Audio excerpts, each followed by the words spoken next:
C'est le clin d'œil à l'histoire. Il y a 100 ans, ici sur ce terrain, c'était le cœur des Jeux, la cérémonie d'ouverture, les compétitions. Et 100 ans plus tard, ce sera toujours au cœur des Jeux, avec de très belles compétitions de hockey pendant toute la quinzaine olympique et de très belles équipes de France, avec une excellence effectivement de la construction et un magnifique héritage pour la population. Le coût du Yves du Manoir, c'est un peu plus de 100 millions. Le département a apporté lui-même 90 millions. On n'allait pas investir de telles sommes d'argent public pour simplement 15 jours. Donc il était primordial de savoir qu'est-ce que cet équipement allait devenir ensuite.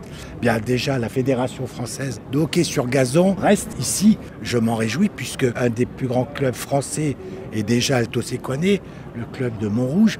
Puis nous aurons également le rugby, le football et puis les associations de la ville, les clubs locaux, les collèges, les lycées. C'est un ensemble. Si vous n'avez pas de sport de haut niveau, vous n'avez pas non plus de sport pour tous et vice-versa.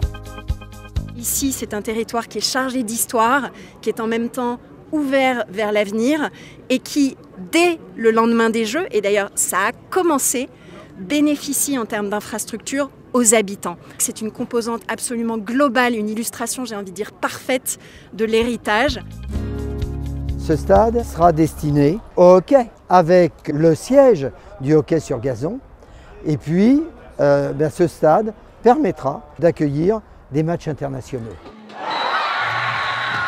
Pour nous, c'est un moment d'émotion, c'est un moment hyper important dans notre histoire. C'est aussi notre sport olympique qui devient une passerelle entre le passé et le futur. Entre une tribune qui date de 1924 et puis un nouveau site qui est un site à la fois éco-conçu et éco-responsable, dans lequel la fédération va s'implanter à partir de décembre 2024. Mais dès à présent, nos équipes de France, hommes et femmes, se préparent pour performer pour ces Jeux olympiques. C'est une grande fierté d'être là et de voir un si beau site qui est consacré vraiment au hockey. C'est rare en France d'avoir un site comme ça avec une infrastructure comme ça aussi belle et aussi bien pensée, donc c'est vraiment super. C'était très important d'avoir un site référence pour le hockey français. Le développement du hockey, on sait qu'il est en plein essor. Ça passe par des résultats, ça passe par des sites comme ça qu'on va garder après les Jeux olympiques. Et donc tout est fait pour que le hockey continue dans son développement.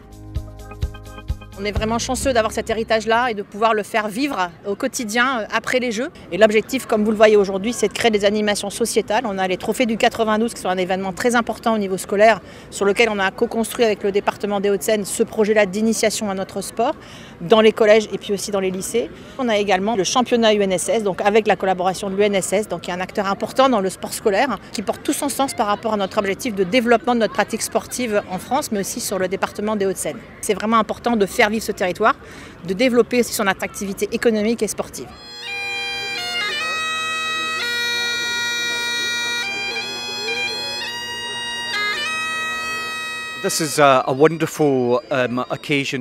Il s'agit d'un événement merveilleux qui commémore et célèbre l'incroyable performance d'Eric Liedl aux Jeux Olympiques de Paris en 1924. Nous voulons célébrer son héritage et nous sommes ravis de pouvoir le faire ici, à Colombes, avec nos collègues français et franciliens.